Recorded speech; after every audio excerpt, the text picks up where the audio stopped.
Hi, everybody. Welcome to my last roundtable for the month of April. If you guys have been watching the roundtables, you've seen me talk about stress, mental health, art, relationships. So our last roundtable today will be on humor, the importance of humor, trying to understand humor, its educational aspect, and how we use it in our day-to-day. So you guys know me. I'm Elektra Yao. I'm here with you guys on health, art, to talk about different topics that affect artists. And we have two really great guests today. We have my colleague Amanda, who's going to introduce herself and tell us where she's from, what she does, and a fun fact about herself. Oh, and a fun fact, I'm not prepared. My name is Amanda Schaefer. I'm an attorney in New York City. I practice immigration, family, and criminal law. I'm here, of course, as the expert on humor because lawyers and humor go hand in hand. My fun fact, I have a game show that I do called Are You Smarter Than a Naturalized Citizen, where I have, like, right now it's attorneys, but we're going to branch out to other people too. They go head to head to see who can answer the naturalization test first. And not even knowing about this, like a couple of weeks ago, my fun fact about myself was that I love combining humor and education. That's awesome. Hopefully one day I will get the guts to be a contestant on your show. Seamus, why don't you introduce yourself to everybody that's watching, where you're from, what you do, and a fun fact about yourself. Well, I'm Seamus O'Farrell. I'm from Ireland, and I moved here 4 years ago to go to acting school, and I'm an actor and a comedian. Fun fact about me is an anagram of my name is the Muses, which is quite apt, I think. Oh, that is interesting. I never noticed that. Yeah. I always ask people what's a fun fact, but I guess a fun fact about myself related to comedy is that I studied the Meisner technique for about 10 years at the Neighborhood Playhouse here in New York, which is a phenomenal, fantastic theater school. And I was in an improv group for 2 years before I switched into my interests, which were musical theater. So that's my fun fact about comedy. So without further ado, let's talk about comedy. So Amanda, I want to ask you first, what is humor to you? What is humor? What is comedy? What does that mean to you? Humor is whatever makes you laugh, whatever gives you that feeling inside for me, laughter is joy. So it's disarming, it's comforting. I have a very sophomoric humor, it's very easy to make me laugh. Slapstick, fart jokes, that all works. But yeah, I just find that I can't really get through the day without watching something funny or making light of something. I think, we'll talk about how it gets into everyday life, but essentially for me, humor is incredibly important for just staying sane. Seamus, what are your thoughts? I would agree with that. I would say humor is almost like a language itself. I think you look at Laurel and Hardy silent films, people didn't even need to talk to communicate and make people laugh. I think that humor for me is just the lightness, just it really lifts the burden on people. It's just really an enjoyable. I would say humor is so broad as well. It takes into all forms of comedy. So for me, it's so broad and so important to have some humor in your life, because without it, laughter is the best medicine, as they say. I agree with you, Seamus. I believe that humor is a skill. It is the ability to take things lightly. It's a big umbrella term, and then you can branch it off into comedy, slapstick, etc. But I see it more as a skill, as a lifestyle, because I don't think that people are humorous. I don't think we are allowed to feel comfortable with being humorous on a daily basis, and that's why it takes a lot of skill to develop feeling comfortable with humor. So I guess I really just see it as what you said, just the ability to take things lightly and smile. Very, very simple definition. So Seamus, how do you use humor or comedy in your daily life? I would use it like how just daily interactions, like even, I'm just going to meet people, like everyone is always saying I'm always laughing, I'm always joking. I make light of situations. Like this last weekend, my friend and I went to New Jersey. The car ran out of gas. Our first reaction was to laugh. Like some people would get upset, but I always look for the silver lining, the funny things, and like don't take myself too seriously and don't take life too seriously. I think that's the most important, the way that I would deal with it in day-to-day life. Yeah, I agree. Amanda, I know that you're interested in the educational aspect of humor. Why don't you tell us a little bit about that? I've always found like when you education, humor and entertaining, like when you can make something like enjoyable for someone to pay attention to, they're more likely to learn it. So I've always like been like a fan of like, that's part of the reason I thought of like the game show, because I thought it would be fun and people will learn something. And then throughout like my life in school and everything, whenever I was doing something that you could find the humor in, it was just more enjoyable. And I think like whenever I'm trying to like, even if it's a client, I'm trying to like explain something to them, like I definitely grab their attention more if I can make them laugh a little bit. So I'm always like trying to throw something in to make sure they're like, not just saying yeah, but they're paying attention and listening. So it kind of gives that break as well. Yeah, kind of like a beat before continuing. Before I answer, I just want to thank Shane McNaughton. I really hope I'm pronouncing your name properly. Thank you for watching and for participating and commenting and supporting. I have to use comedy in my day-to-day life. I have 2 young children, so I'm constantly surrounded by messiness and toys and boogers and poop and all these different things. And I think that if I were to take that very seriously, I would probably miss out on really important memories that I would be developing with my family. That's why I mentioned earlier about humor being a skill, having the ability to take things lightly and really forcing you through humor to understand and to focus on what's the most important thing. And obviously in work, I try to interject as much humor as possible because, what Amanda and I do is very serious and life-changing. And I always say that we are the surgeons of people's destinies. So of course it is extremely important to take what we do seriously and treat it with the utmost respect. But it's also fun to see the lightness of it with our clients and with our teams to really bring to light the love and the passion with the things that we do. So yeah, I think, humor is always going to be a part of our daily life. And I think that, at least in my case, because of my young children, it's going to be a part of my life for like the next 18 years. So Seamus, I know you, go ahead. I'm sorry. No, I was just going to say, like, I think like humor and laughing keeps you young. It's like, you see, like I know people in their like 60s and 70s and they're just young at heart because they're always laughing and joking all the time. Like, yeah, it's kind of like, I don't know, an antidote to life. Someone has a really cool quote. Someone said, I'll steal a quote from Mel Brooks. Humor is just another defense against the universe. And I add, it's free. It's fantastic. Yes, Mel Brooks is hilarious. Do you guys, I know, Seamus, you have more of a background in comedy. Is there a difference between comedy and stand-up and slapstick and, are there different genres within comedy?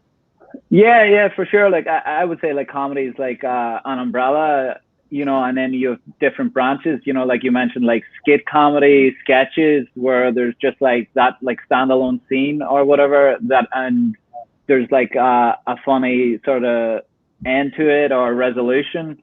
I would say like stand up for me is more like storytelling or just like jokes, like, but generally it would be more just like do, just like some comedians tell like short jokes, others are like more long-winded, and then they tie it up at the end. I would say that's a very particular skill. They're all different skills to be able to do each branch, but I would say those would be the main differences. The fact that it'd be like standalone scene. Then I think sketch as well is like not necessarily just one performer. That can be a group. Whereas stand up is just yourself. It's all you. You're up there on stage delivering your material, and that's live audience feedback. Which is your favorite? Sorry, I was just wondering. You owe me a Coke. Which is your favorite part of it? I have a love of sketch comedy. I'm always thinking about sketches and skits and stuff. Like that's one of my favorite things. And I'm always thinking about characters. I find myself like doing silly voices, and then I'm like, oh, that'd be funny. Or I'd be talking to a friend and we'd be talking about a situation. We'd be like, that would make a great sketch. So I do have a love of that, but I do enjoy the live stand-up because the energy from the audience is like, it's like a drug almost, you know? But it's so different. Like when you're doing stand-up, it's kind of like you against the world. Whereas like in sketch comedy, for those who are watching, sketch comedy is kind of like SNL. If you make an error or a mistake or you falter, you have a team member or a colleague to kind of save the scene, if you will. How do you, I know that you say that you like both, but how do you reconcile those two different energies? Yeah, I think like with doing stand-up, there is nobody to save you. So you live and die by your material, your delivery, your stage presence. I think if you don't have those three things, then that's a recipe for disaster, because you can have the best material. If you don't deliver it right, and if you don't have the confidence to sort of hold yourself on stage, the audience kind of gets a feel of that nervous energy, and then it's sort of hard to come back from that. You know, so you have to step on stage, own it, and just hit all your marks. But in terms of like the sketch comedy, like I enjoy working in groups as well, and then you can like bounce off people and bounce off ideas. So that's like they're both very different, but I think it is like, it's the fact that you don't have anyone to save you on stand-up like makes it that bit more exciting. Yeah. Amanda, what do you prefer? Well, I don't do either. I've always wanted to do stand-up, but I don't think I'm cut out for it. It depends on my mood, like what I want to watch. There's definitely some like classic stand-ups, you know, like I love watching the old Dave Chappelle's and whatnot. But yeah, it's just really, for me, it's a mood thing because they're just so different. Who's your favorite stand-up comic? Yeah. I'm gonna have to get back to you on that. I haven't watched it in a while. It's been a weird year with COVID, but I used to watch it a lot. So I have to go through. I don't want to say anybody without, you know, going back and reviewing. What about you, Seamus? I would say in the US, I'm a big fan of Jerry Seinfeld and also John Mulaney. I like comedians who are more like, they're more clean cut. I think there's more artistry in it, because there's a lot of comedians who will be vulgar and swear just for shock value, but there's no like artistry in it, you know, like storytelling. So I like comedians like that. And in the UK, I like Kevin Bridges. He's a very funny Scottish comedian. So, and Peter Kay is a British comedian. He's very good as well. But in the US, I would say Jerry Seinfeld, John Mulaney. But if I had to pick one, I'd probably go Jerry Seinfeld. Classic. Why? I feel like he's everybody's go-to. Classic. Yeah. I'm like you, Amanda. I haven't watched stand-up in a really long time. I remember like when I was in high school, Dave Chappelle was really famous. Chris Rock, Cat Williams. I used to watch all those. Yeah, we were talking about them. I'm not super familiar with Cat Williams, but a guy that that I followed a lot in high school, and I'm not in high school, I'm lying, in college, and he actually died a couple of years ago, is George Carlin. I loved George Carlin. I mean, I understand what you're saying, Seamus, about like the clean cutness of you know, of delivering your message, of the dialogue. But I love that George Carlin is so rugged. He kind of reminds me of like a beatnik. It's so weird. Like when I think of him, I think of, I don't know, like the Hunter S. Thompson of stand-up. He's just so interesting and dynamic. And of course, I love everything that he has to say. Yeah, I would agree with that. I would say George Carlin in particular, he had a way of getting his message across as well. You know, so I actually was a big fan of his as well. Yeah, he's really superb and dynamic to watch. I think that I don't know that much about stand-up, but from what, you know, the little information that I've seen, no one has really captured my attention as much as George Carlin.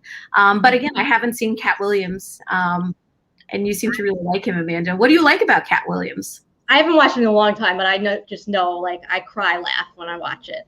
And I like stand-up that pushes the boundaries a little bit more. And it probably goes back to my youth where I like thought I was being cool and like, you know, being a rebel and watching like, you know, them curse about things or whatever. But I like when humor in general pushes the edge. So for me, like when they do it well, I agree they have to do it well because it's easy to be lazy with it. Certain comedians, when they do it well, that's really what hits home with me. And yeah, he just, I don't know, it's partly his voice, you know, he has like that high pitched voice, and like if you watch some of it, you'll see. Do you feel like comedy can get away with certain things that maybe other art forms can't? Because I think both of you mentioned sometimes people cross the line, swearing, using a specific type of language. It seems to be accepted and okay in the comedy world, but I feel like if it were in a different context, it might not be so well received. Why do you think that is, Seamus? I would say like in comedy, they kind of reflect the real world, and that's, you know, generally that's maybe how a lot of people talk, and people can relate to it. And using like sort of language like that, people are more on board with what the comedian's saying. They follow it easier maybe. But I think that like in terms of when it's not overdone, I think it's great that to use like whenever it's done right, it can be done very well, and that's when it works the best. But whenever I feel like whenever it's like too much of the thing, it just takes away from anything they're trying to say, really. Amanda, do you agree? Yeah, I mean, I think that it's the part of humor that's disarming, that it lets people put their guard down a little bit, so they're not as ready to like push back or get us upset automatically because they're in more of that like happy like laughter mode. So I think there's that aspect of humor that when you can take it, and obviously it doesn't always fit properly within it like a serious subject, but when you do it right, I think it allows you to push the boundary a little bit more and get people to talk about things that they might not have been comfortable talking about in a serious tone. Yeah, I think that humor gets away with a lot, and I don't mean this in like a negative way. Yesterday in our office, we were talking about like Richard Pryor. Richard Pryor was known for saying, you know, the N-word a lot in his skits, and you know, it may or may not have made people uncomfortable, but I feel like the condition of stand-up, of, you know, the singular person being on stage, commands a lot of power, meaning there's so much that you can break in terms of your performance, right? There's just so much power that you have there as an individual up on stage that you're almost invincible, and the language that you use is up to you. And I think that's what allows the audience, which is usually sitting down, sitting back, subservient, to kind of accept and become a part of that world. And I think that's why a lot of people probably don't share your view, Seamus, that sometimes it's overdone. Yeah. Which, I mean, I think it's just a taste thing. And a viewer brought up an important distinction between satire and humor. Now, what is the difference? What is the difference intellectually? Seamus, do you want to answer first?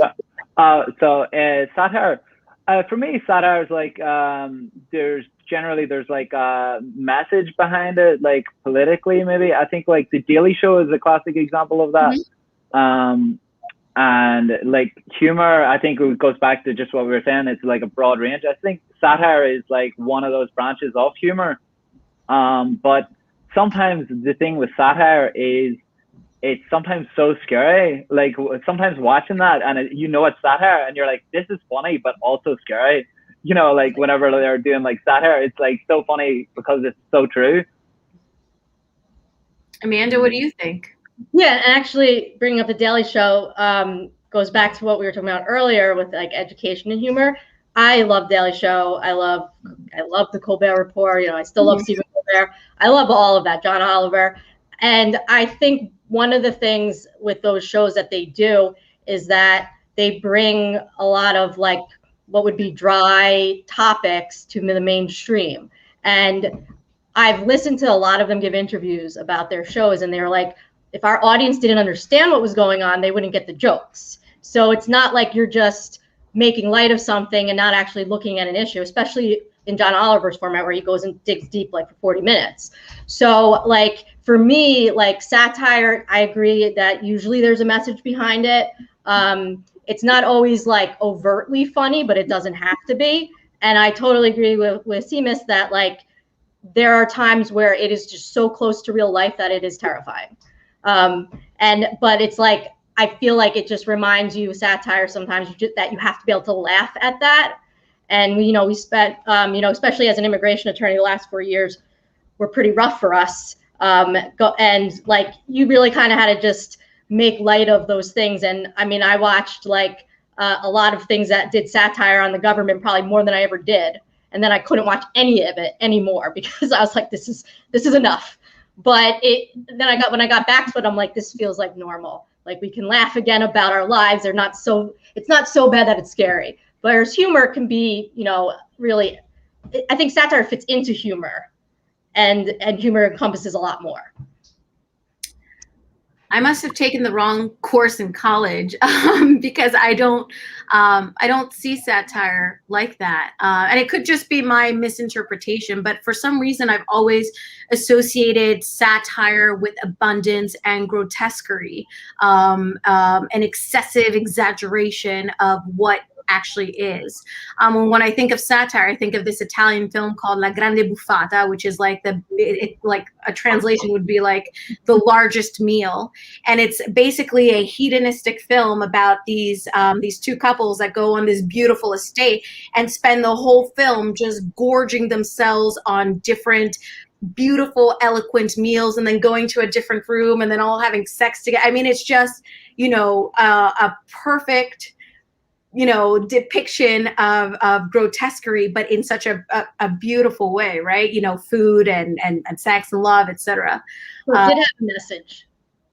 What was the message? I mean, I just got, beautiful food, beautiful people, lots of emotion. It was the exaggeration of it, like this huge table of, these just four couples just gouging themselves of food.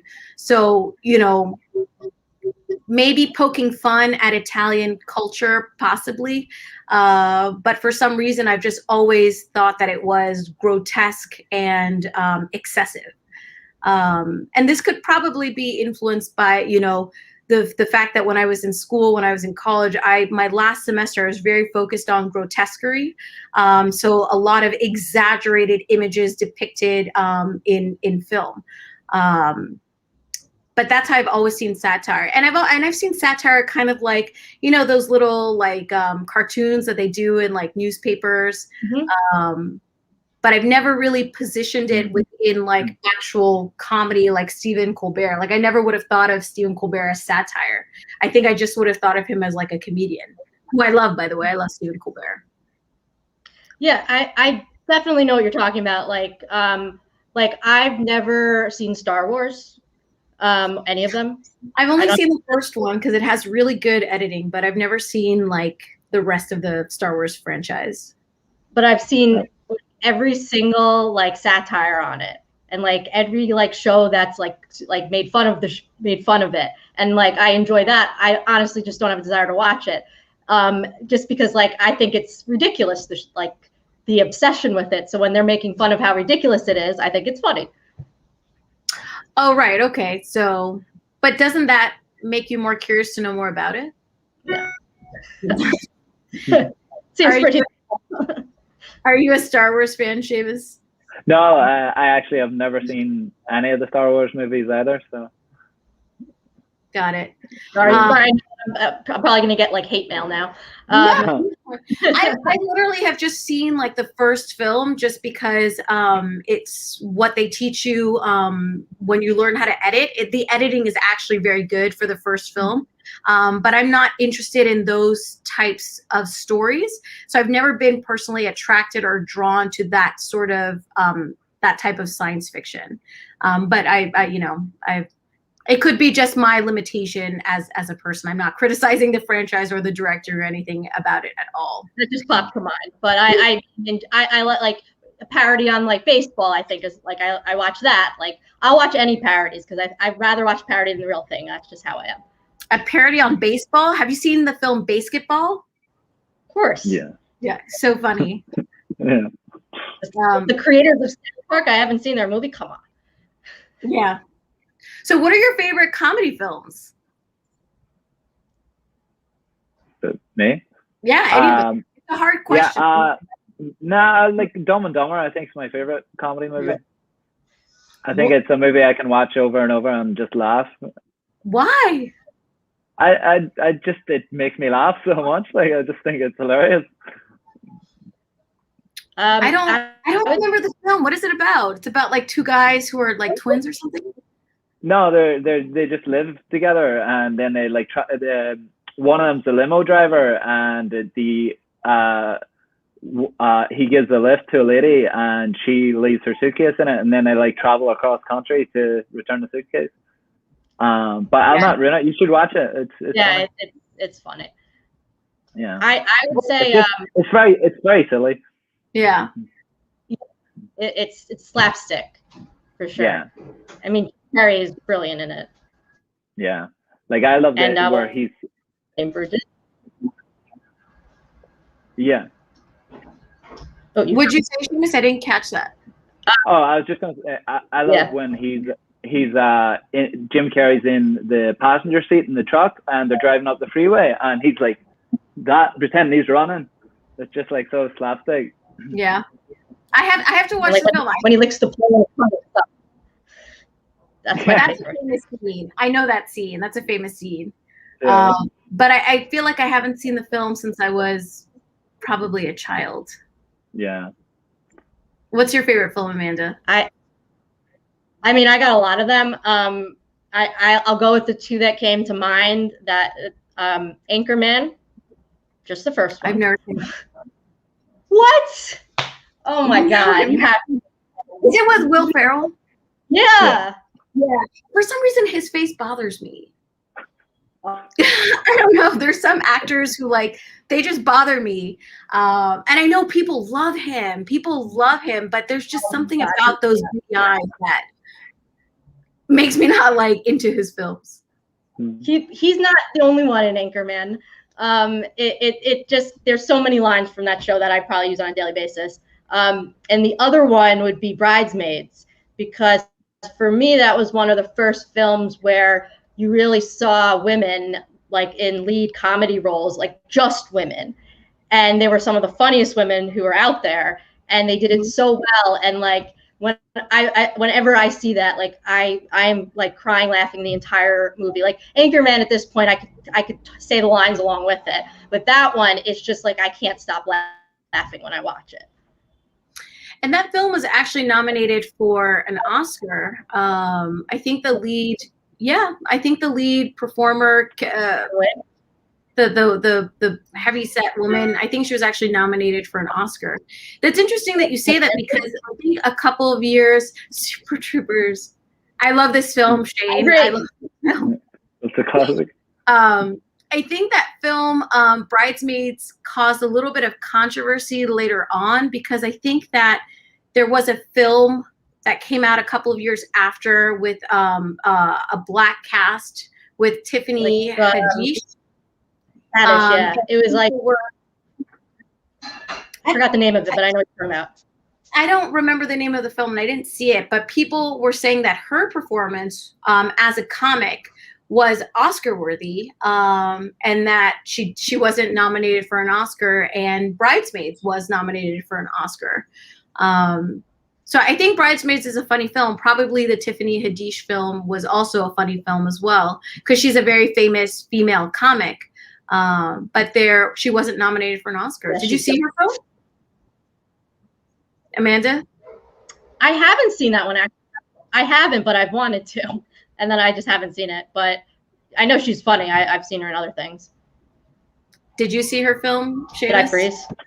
No. But I must check that. I'm not, probably my first introduction to comedy, or like my favorite introduction to comedy, was Some Like It Hot, with Marilyn Monroe, where she was actually nominated for a Golden Globe. And that was really a film that demonstrated to the public her comedic prowess. And so that's one of my favorite comedic films. But more famous, I guess, films is I love, I don't even know if this is the name of the film or just the name of the title of the character, Nacho Libre. Is that the name of the film? Oh, yeah. Jack Black. Yeah. And then that film that the guy with the afro, it's not like he was doing like that weird dance. He has the glasses. He has the monotone voice, tall, skinny guy. Is he not Napoleon Dynamite? Napoleon Dynamite. Oh, my husband just said that. Yeah. No, I love that. I did not like that movie. Yeah. Why? I think it's because I saw it after everyone else had seen it, and they were quoting from it, and then so you have these high expectations, and then you're like, all right, like, I guess it's funny. That's how I felt about Superbad. Oh, that's a good one. That's definitely a good one. Oh, Mean Girls is another good one. It's a little different, and that one I like because I could relate to it. How could you relate to it? Mean Girls? It's about high school girls being bitches. I didn't when it came out. I don't think I know it's on Broadway now, but I know that Lindsay Lohan was in it. I know it's a I don't know the plot of the film, but I know like there's just girls in high school and they're like mean to everybody, right? You haven't seen it? Oh my God, we have to have a movie night. Yeah, I mean, you know, I know it's like a cult classic now, so I probably should see it. But no, I haven't seen it. I see like because they showed on TV and stuff. But like my cult classic films are like Rocky Horror. Like that's my go-to cult classic film. Yeah. Sorry. It's okay. Fire alarm off? Okay. Is it the fire alarm? Oh, I muted you, not me. I'm sorry. Are you muted now? Because I can. Okay, you're muted. We have a very sensitive smoke detector. Or your husband is just an intense chef. Maybe that. Intense is a good word. But yeah, I think that like acknowledging the importance of having humor in our daily life, especially in these, you know, maybe therapeutic methods such as like watching films or seeing stand-up. Stand-up, I feel like you have to be a little bit more invested. I feel like watching a film is a little bit more passive, where you can just easily digest the information. But I feel with really good stand-up, you've got to be involved with the comic, with the comedian, with what's going on on stage to really understand that type of humor. Especially like, for example, have you guys ever met people who are like, oh, Monty Python is not funny? And really? I don't think it's funny. Really? I am not a fan. Maybe this is just like oh my God, I can't believe I met two of you guys. Oh no, well, when I was in college, that's what we were into. Like, that's what we did. I feel like so you're Monty- either think it's the greatest thing or you're just like, I don't get it. Yeah. There's no in between. Yeah. Okay. Well, let me get another example that maybe other people, or I feel like people are like that with like Jim Carrey. I feel like people either really like Jim Carrey or find him to be really annoying and excessive. But with Jim Carrey, I don't even know if he does stand-up. Did he start off as a comic, or is he just a comedic actor? Yeah, I think he did start off doing stand-up like in Canada. I think in the late 80s, I think he did do some stand-up, but then he like shifted to comedic acting. Yeah. I feel like, you either like him or you don't. You have to be either invested in hearing what those stories are, understanding the tempo, understanding the tonality, or you're just, you're like a Mighty Python person. It just goes over your head and you're not into it. But yeah, I mean, go ahead. I'm sorry, Amanda. I was gonna say, it is interesting though, because I feel like with very few people, you could like group the type of humor they like all together, like, and be able to say, okay, you like this, so I know you'll like that. It just doesn't seem to always be like that with humor. Like, people are surprised when I say I don't like Monty Python, like, because of my humor would, like, that's what Netflix recommends to me. Yeah, I think that you're right. I think that it's not so binary humor where it's just like, if you like this, then as a result, you're going to like this. I think that that's what's so interesting and surprising about humor and our taste. Not that it says anything bad or positive about us, but it just shows the unpredictable nature of what laughing means to each individual, which is something very, very unique to comedy. Because most people will cry when they see Schindler's List, but not everybody will like Monty Python, as you guys have demonstrated. 2 out of 3 people do not like Monty Python in this more hate mail roundtable. But yeah, we have been at it for almost an hour. We've got a lot of great participation from different people watching this last roundtable. I'm just going to ask you guys to, give us your name again, Amanda, what you do, where you're from, and if you could give us any parting words about humor that we should remember. Sure. So my name is Amanda Schaefer, and again, I'm an attorney in New York City, practice immigration, family, criminal law. I guess parting words about it, I would say one of the things that I was actually thought about talking about earlier was one of the ways I use humor in my daily life to like make my client's life better and my life better. And that's like, because like what you said, our jobs are really stressful. And, when you're going to court with somebody, like I deal with domestic violence victims, when you're going to a green card interview with somebody, they're like super nervous. And one of the things that I always do is I always try to figure out what will make them smile and laugh. So while we're sitting there waiting, like even now with telephonic, because, COVID, we're not in person, I'm sending them like funny pictures of dogs. And like the last one I did that with, my client was like, that calmed me down so much. And like, it's just like, I use it all the time to break up the tension. And I find a lot of success with it. So I think that a lot of times when you're dealing with more serious situations and issues, people are afraid to bring humor because, you have to be careful not to be disrespectful or anything like that. But I don't think people should be afraid of it. I think they should embrace it and use it for, in a way that's going to benefit you and how you feel and others.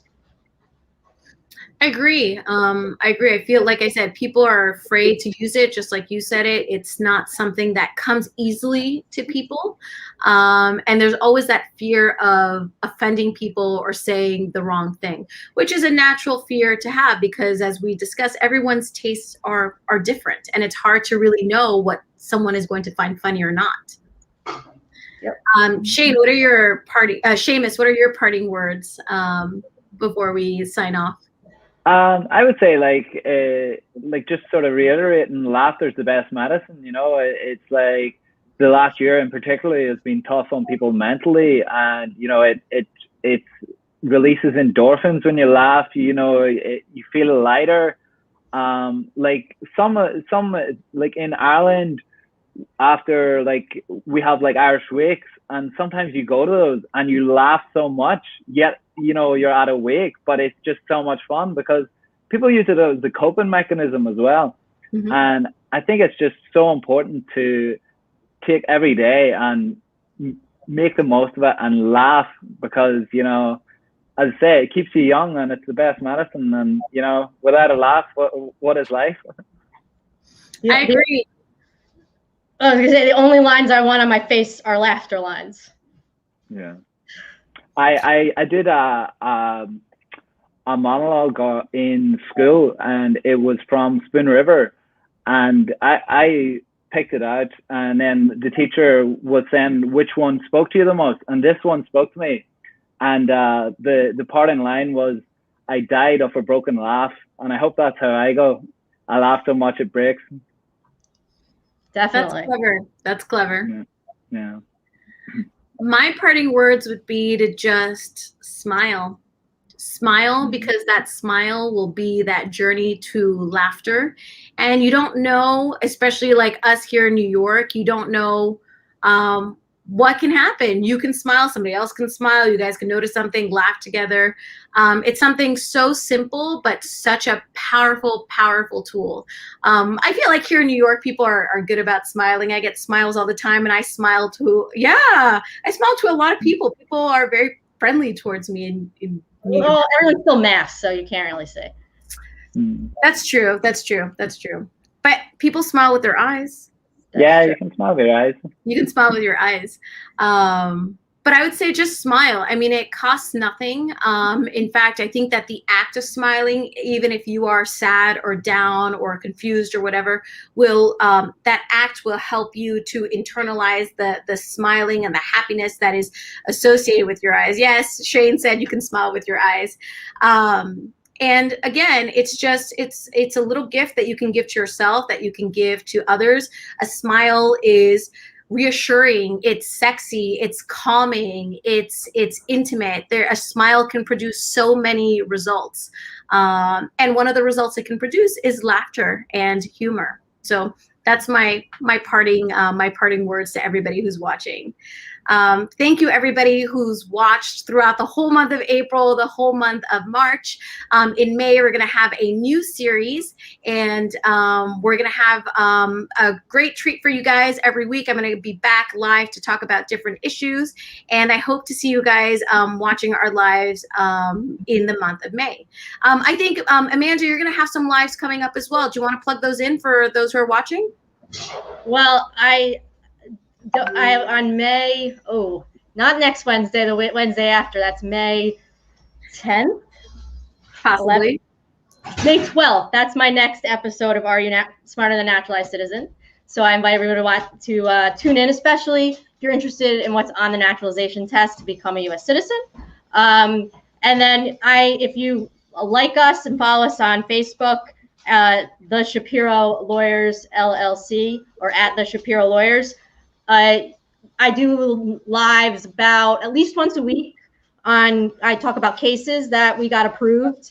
And then we're actually going to be doing more as well in May. Like, I'm hoping to do a series on asylum. It won't be funny stuff, but it will definitely be really educational and informative stuff. So if you're interested in any of that, please check out our Facebook and Instagram and follow us. I agree, Shane. And follow us so you can watch it, because we try to put out a lot of good information about all that stuff. Awesome. Seamus, where can we find you on social media?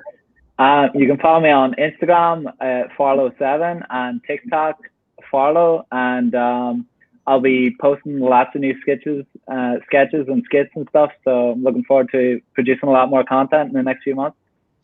Awesome. I look forward to hanging out with you on TikTok. You should duet me. Yeah. I love hanging out on TikTok. For those of you who are watching and don't know, guys, I studied acting growing up and I did filmmaking in college. So I absolutely love anything artistic and creative.